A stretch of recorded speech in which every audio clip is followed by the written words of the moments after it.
Hello students, I am Kavita Singh from Samarpan Gyan School and we will continue here 6th standard science chapter number 7 getting to know plants. So in the previous class we learned about the stem and types of the plant, kinds of the plant. Now in this session we will learn about the leaves. So you can see here the different leaves of the different plants differ in the shape and size and color also. The leaves of the most plant are flat and green. You can see the all leaves are the green, but their green color is different. So there are however may plant whose leaves are colored. The green color of the leaves is due to the presence of the green pigment. It's called chlorophyll. Okay. Now here we will see the parts of the leaf. Which parts of the leaf are here? Now first one is the lamina. The green flat, all green flat portion of a leaf is called lamina or a leaf blade. Okay. Now second one is the petiole. Okay, this one petiole, that is stem like structure, so it is called petiole. Okay, the leaf blade or lamina, this one leaf blade or lamina is attached to the stem by a short stalk called petiole. Okay, so it is the attach the leaf blade and stem. Okay, now next one is the midrib. Where is the midrib? This one. Okay, this one is the midrib. So petiole continue in the leaf. You can see that is the continue, start from here and it is goes continue here. So petiole continue in the leaf as the midrib and it is middle on the leaf. So it is the midrib. Okay, now veins. The midrib branch, you can see the midrib branch out from the network of veins and network of veins. So these networks are called veins, and the design made by the veins in a leaf is called leaf venation.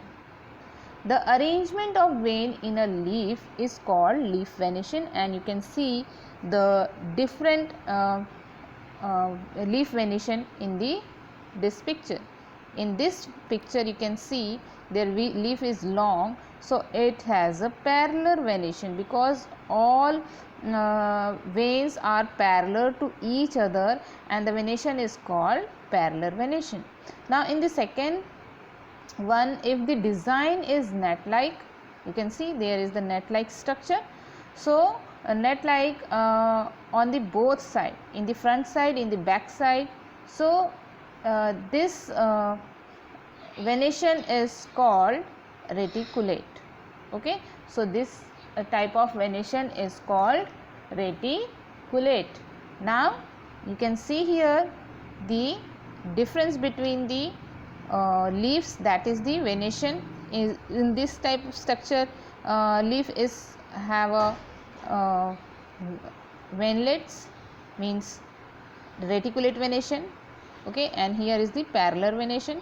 This is the midrib is present in the both leaves and veins are the present in the both leaves, but here is the reticulate network form and here is the parallel.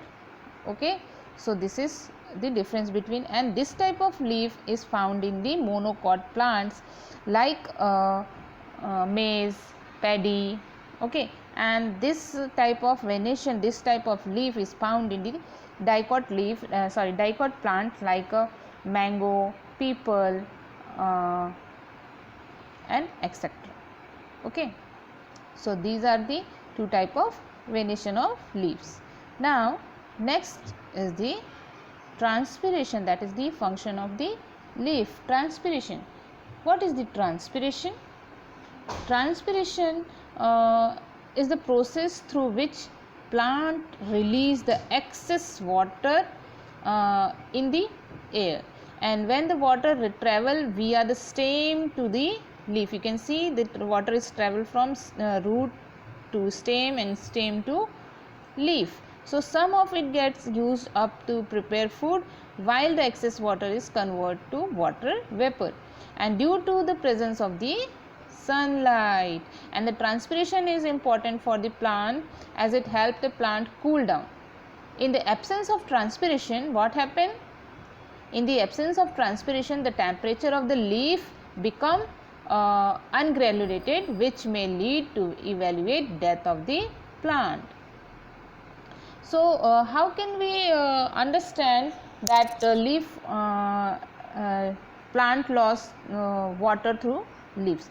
So for that we can do one activity. What we need? We need a one potted plant, you can see here, and a polythene bag and string for the tie the polythene bag. So what is the procedure? Procedure means enclose a branch with the leaves in a polythene bag and close it mouth, okay, and the inner surface of the bag. After some time, what do you see? You find a few droplets of water inside the bag. How did water droplets reach there? Water vapors come out from the tiny pores in the leaves, and it is this water vapor with on condensation from the water droplets in the bag. We have already learned about the tiny pores, leaves tiny pores in the first chapter, that is the stomata, right? So waters come from these pores and collect in the bag, polythene bag. So this is the activity related to transpiration. Now you know that leaves are do the photosynthesis also, right? In the first chapter we have already learned photosynthesis. So what is the photosynthesis? Photosynthesis is the process that helps the leaf prepare food for the plant with the help of carbon dioxide, chlorophyll and water. Okay, so photosynthesis occurs in the presence of the sun and is aided by the presence of green pigment in leaf is called chlorophyll. Plant also release oxygen in the presence oxygen in the process, and the food prepared is stored in various parts of the plant. In absence of photosynthesis, the plant is unable to utilize the water and minerals to prepare food for its nourishment and gradually dies. Okay. Now leaves really do perform the photosynthesis, and we do one activity for that starch test. So what we do, first step is here, first step is this. So we can boil the leaf in the beaker, okay. After that we can put the leaf into the test tube and pour some ethanol in the test tube. When the fully immerse the leaf, then we stop the ethanol into, pour the ethanol into the test tube. Now again we can put the test tube into the beaker, and that beaker will be half filled with the water, and we can again start boiling. Okay. After the leaf lost its color, we wash it again, and after washing, pour iodine solution, that is the third step, and this is the second step. So after washing, pour iodine solution on it, as can be seen below, which shows the presence of starch, thus disproving our doubts. Means leaf is changed into blue or black in color, it shows the starch present in the leaf. Okay, so leaf being washed, and when we put the iodine on the leaf, so it will be changed into blue or blackish color, so it shows the starch is present in the leaf. Okay, now here we discuss the function of the leaf. We can learn that the function of the leaf is, first one is the photosynthesis. You know what is the photosynthesis. Now we learn the major function of the leaf is make the food from the carbon dioxide and water in the presence of sunlight. Leaves are the kitchen of the plant because they can make the food for the plant, so it is called kitchen of the plant.